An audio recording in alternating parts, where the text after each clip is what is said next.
Hello viewers. Today we will be discussing the topic idea of state welfare in ancient India. The concept of welfare state is considered to be a modern one which developed in the post-Second World War period. Today most of the countries in the world are democratic as well as welfare states. Now the concept of welfare state is based on the premise that in addition to providing law and order in the state, it is also one of the very important functions of the state to take care of the citizens by providing certain beneficial services to them. It is said that state should provide for welfare measures to its citizens. Now, if you look into the journey of state welfare, it is considered to be a Western concept, a Western idea of providing beneficial services to the people. However, students, today let us study whether the concept of state welfare was prevalent in ancient India or not.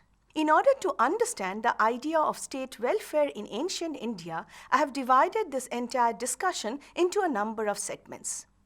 Before we move on to state welfare, it is imperative to understand the idea of state in ancient India and how the idea of state and kingship was related to Raj Dharma. Then we would focus on the theories of state, functions of the king, idea of state welfare in the various texts such as the Mahabharata, Manusmriti, Arthashastra and the Digha Nikaya. Let us first start with the concept of state in ancient India.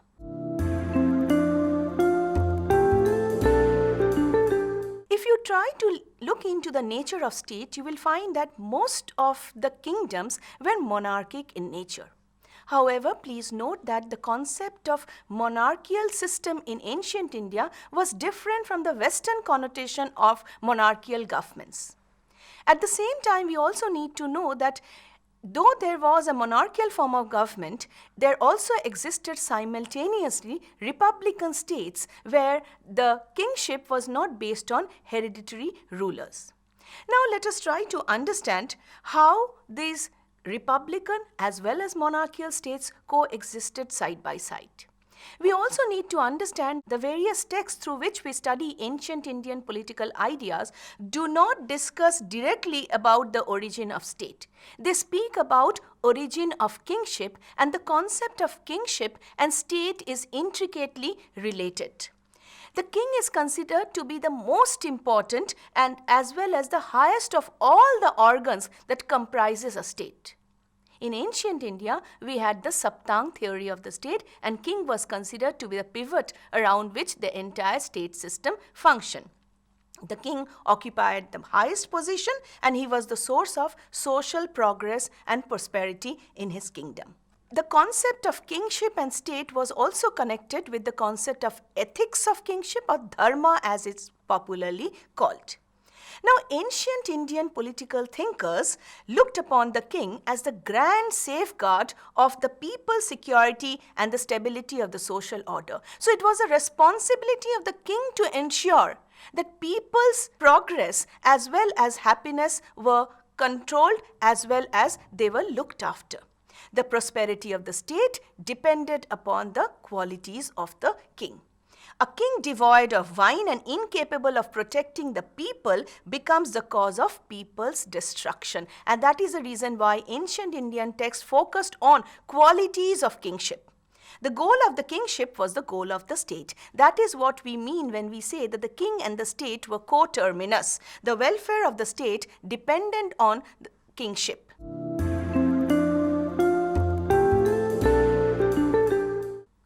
Now, the very origin of the idea of state and kingship was rooted in ancient India in the idea of welfare of the people.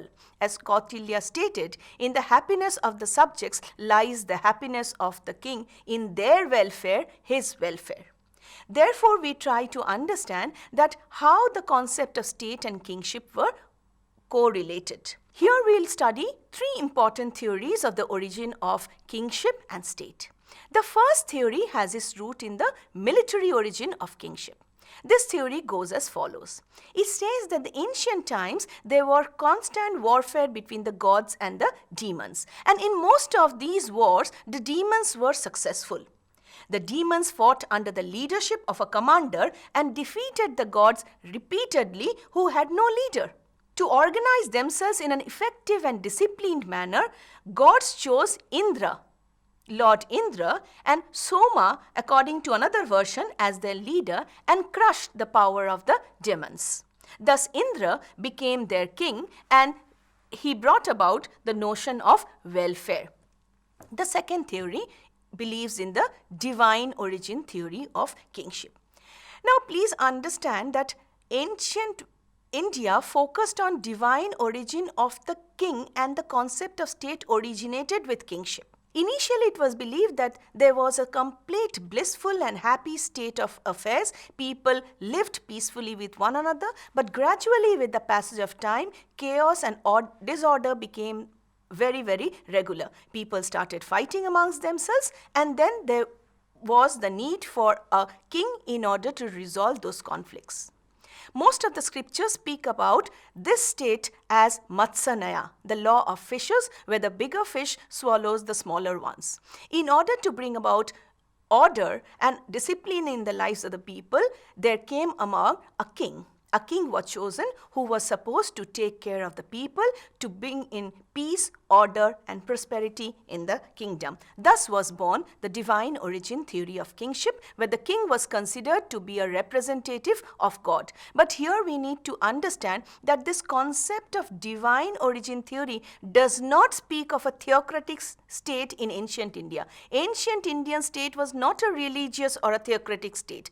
The divinity was for people's welfare.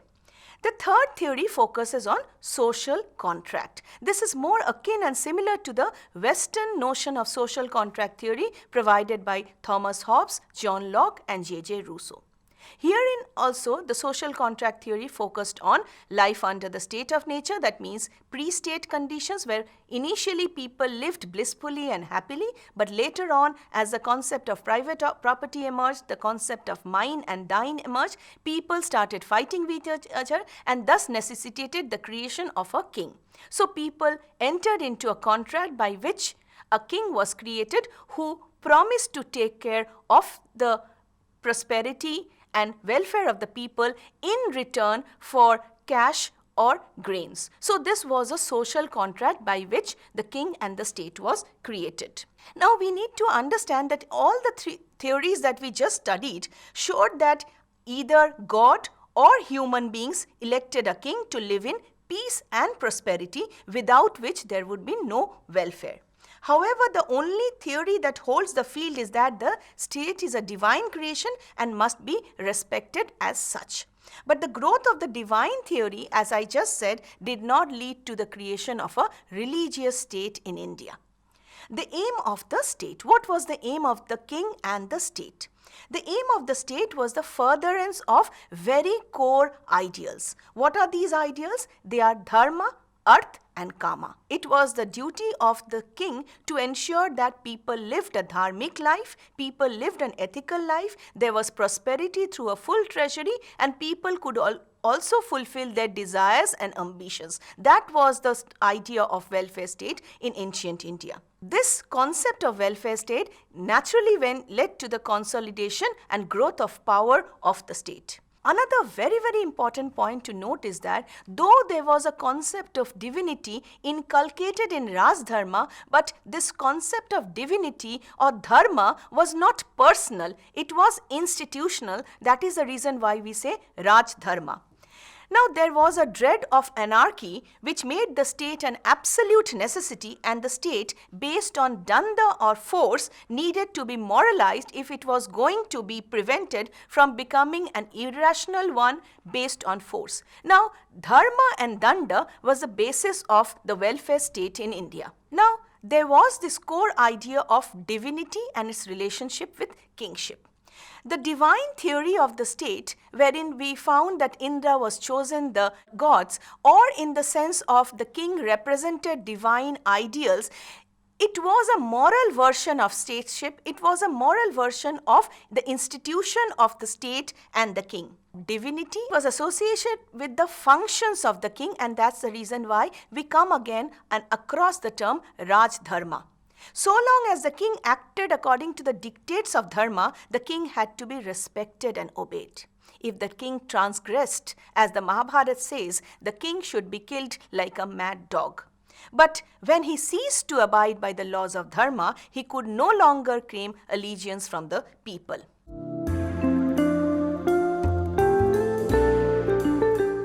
Let us now move on to the functions of the state and king. The state in ancient India came into existence in the Aristotelian sense, where the state existed for the sake of good life of the people. It was the people which necessitated the existence of the state. Now let us try to see what were the specific functions of the state in ancient India. The first function that was focused on was the duties of the king. Now please understand that the functions of the state and the functions of the king were coterminous. It was the duty of the king to further the functions of the state, and therefore the focus on qualities of a good king. A perusal of the qualities and functions of the king will abundantly reveal this particular point. The writers of Dharma Shastra tradition laid down the following welfare functions of the king. For instance, the king said Gautama Dharma Shastra shall be good. The king should be a sadhu in his acts and speech towards his subject, and he shall do what is good for them. So goodness of the state was related to idea of welfare. The king, says Vasishtha, should collect 1/6 of the wealth of his subjects by ruling according to law, which he referred to dharma. He should not side with unjust cause and unjust persons. The king shall not injure trees bearing fruits and flowers except for the purpose of cultivation. Vishnu provided that the king should restore stolen property to its owner to whichever caste that person might belong. So it was the duty of the king to ensure that property rights were protected. Students, men of Vedic learning, minors, old men, ascetics, men of low occupations, the indigent and the infirm, as well as women, were exempted for taxation. So there were special provisions for special categories of people like that we have in today's world. The king is required to act as a guardian for infants and persons unfit to start legal business, including women. So special facilities should be provided for women, children, infants, just like the way the Constitution of India provides for special welfare provisions to special categories of people. He alone, says Apastamba, is said to be a welfare worker in whose kingdom, be it in a village or forest, there is no fear from thieves. No one in the kingdom, we are further told, shall suffer hunger, sickness, cold or heat, either through want or intentionally. Thus, the state should provide from freedom from want and hunger. This is one particular reason behind the establishment of the United Nations after the Second World War, where it was believed that the state should promise to its citizens freedom from want and hunger. What the United Nations promised in post-1945 was promised by the ancient Indian state long before the United Nations was born. Thus, it is significant to learn that the ancient Indian political thought focused on ideas of state welfare in the sense of complete protection of persons and property of the subjects. It also provided an extensive system of state relief for the benefit of the weaker and the underprivileged segment of the society. Now, the state had twofold objectives. One, ensuring that there was complete peace, and secondly, there was prosperity, because state welfare cannot be furthered without a proper prosperous state. There should be complete identification of the ruler's interests with the interests of the subjects. The ruler should always keep in mind what his subjects wanted. Let us try to understand whether the modern concept of welfare state facilitated these ideas that we found in ancient India. In modern terminology, the concept of welfare state is based on the idea that a government should focus on a state with a well-established network of social institutions which would play a very important role in the protection and promotion of economic and social well-being of the citizens. So it is the duty of the state to cater to the needs of the citizenry. Now, the idea of modern welfare state is based on the principles of equality of opportunity, equitable distribution of wealth, public responsibility for those who are unable to avail for themselves, public schemes, welfare measures to ensure a basic standard of good life for the citizens. The general term welfare may cover a variety of services that the state may provide. Now, please note that the concept of state welfare varies from one country to another country. But the core idea is the same. A welfare state is committed to serve the interest of the general citizenry. It is committed to protect and promote their well-being and interest. Now, we need to understand this concept of welfare state in the 20th and 21st century is correlated with the idea of good governance, where the government should provide for better services, facilitate better provision of services to the people.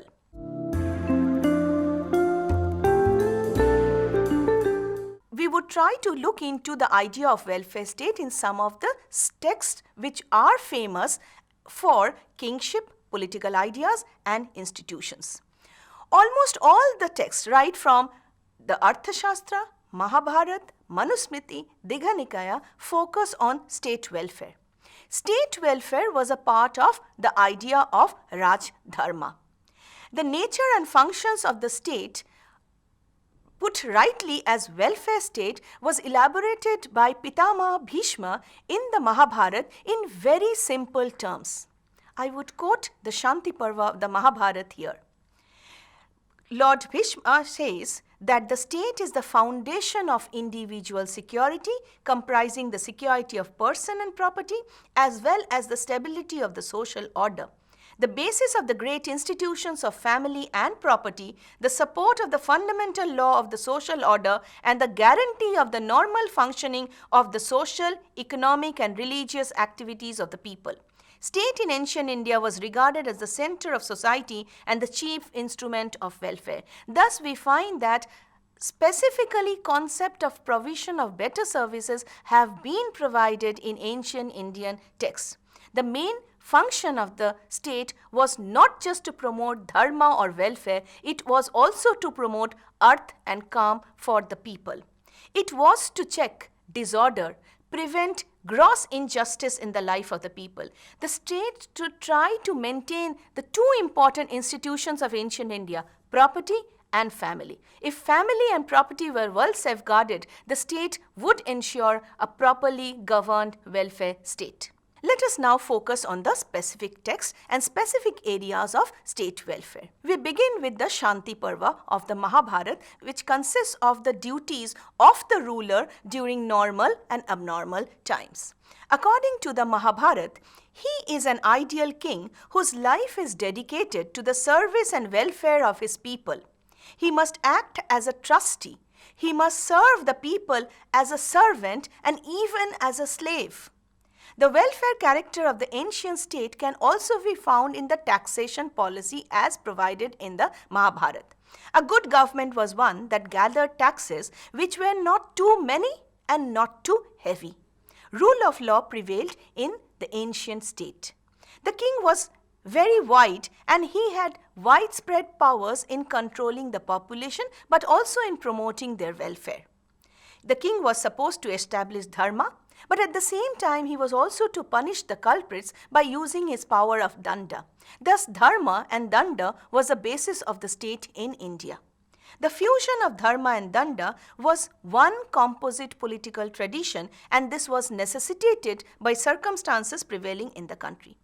Now it was essential for the state to possess vast powers without which the diverse elements constituting the population could not be welded into a beautiful organic unity. Let us now start with another epic, the Ramayana. The Ramayana focused on ideal kingship. It contains welfare provisions to be pursued by the king. Ram, in his exposition of statecraft to his brother Bharat before leaving for exile, stated that the king should avoid faults like atheism, falsehood, carelessness, procrastination, idleness, and propensity to sin. The king should see that his officials will not resort to corruption, and no one is accused and no partiality is shown in case of dispute between strong and weak parties. Thus, the concept of state welfare was the basis of kingship in Ramayana. We would now focus on Kautilya's Arthashastra.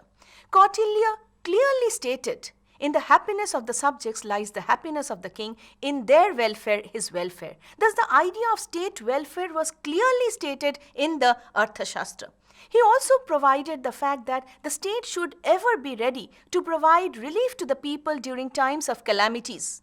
He spoke about the nature of the king. He said that the king should be like a father to his people when they are afflicted by various diseases. He further provided that the state should take care of the infants, aged, the diseased and the distressed person. The king should take care of the helpless as well as barren women and the sons of women who are without guardians. This emphasized the fact that the state was welfare state and the king was the patriarch and the father of the subjects. The Arthashastra also provided that the king was supposed to be an humanitarian ruler. The state was to offer facilities to religious sects to develop on their own lines and foster and inculcate morality and righteousness. It was to improve the social order and to encourage learning, education and art by subsidizing learning academics and extending patronage to scholars and artists. It was to establish and maintain rest houses, charity halls and hospitals and relieve the distress due to flood, famines and earthquakes. It was the duty of the king and the state to enrich the resources of the kingdom by developing forests, working mines and constructing dams and canals to facilitate agriculture. The king was to offer active help to trade and industry. It was also to protect the population against capitalistic selfishness if merchants sought to corner the market and raise prices. It was the duty of the king to regulate the vices of the community by appointing its own officials to supervise wine booths, dice halls, and prostitutes. The king was expected to be charitable. The welfare state, as exemplified in the Arthashastra, was also found in the taxation policy. A good government was one that gathered taxes which was regular but at the same time did not bring about a burden upon the people. The Manusmriti also focused on the idea of welfare state. The king must treat all his subjects equally and be free from any kind of apathy towards any section of the people except the guilty. The guilty should be treated with strictness. The king should always take the advice of learned individuals while dispensing welfare activities. It was the duty of the king to support and take care of the aged, helpless, disabled, widows, orphans, and those suffering from various kinds of diseases. He has to regulate the social lives of the subjects, protect them from aggression, as well also provide for their safety and well-being. If you just look into this plethora of functions, you will find that the ancient state provided welfare functions which are so contemporary and modern, and we can find these functions prevalent in today's 21st century. Let us now move on to the Buddhist literature, where we find the Digha Nikaya focused on the welfare functions of the state. Now, we need to understand that the concept of state as focused in the Digha Nikaya was a state based on social contract. As Digha Nikaya noted that initially people lived a blissful and happy life. However, as time passed with the growth of population and the emergence of private property, people started fighting amongst themselves and the concept of mine and thine emerged. There rose the necessity to create a ruler, to choose a ruler. The Digha Nikaya focused on the election of the king. The king was not a chosen one, but he was an elected one who was called the Mahasammata or the great elect. The people elected their king and bestowed upon him the power to rule and reign. There was a contract between the people as well as the king. The king would provide welfare as well as take care of the subjects. In return, the people would give the king and the leader a portion of their produce. Thus, the social contract, though created a state and kingship, but it did not provide for a theocratic or an absolute monarchical system. It created a welfare state, wherein the responsibility of the king was to ensure peace, happiness, and prosperity of the subjects. Thus, we find that both the ancient Hindu scriptures as well as the Buddhist texts focused on the primary idea of state welfare.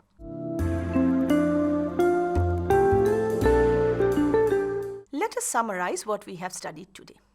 We found that the idea of welfare state was rooted in Rajdharma. Almost all ancient Indian texts, right from the Shanti Parva of Mahabharata, Ramayana, Manusmriti, Arthashastra, Digha Nikaya, focused on the sole idea of state welfare. The concept of state welfare was based on the idea of a positive state rooted in the maxim Sarvajana Sukhino Bhavantu. Thus, we find all the modern ideas of state welfare that we find in India today have been prevalent in ancient India and was widely popularized through the writings of various theorists as well as the applications of these principles in the lives of the citizens of ancient India. Thank you.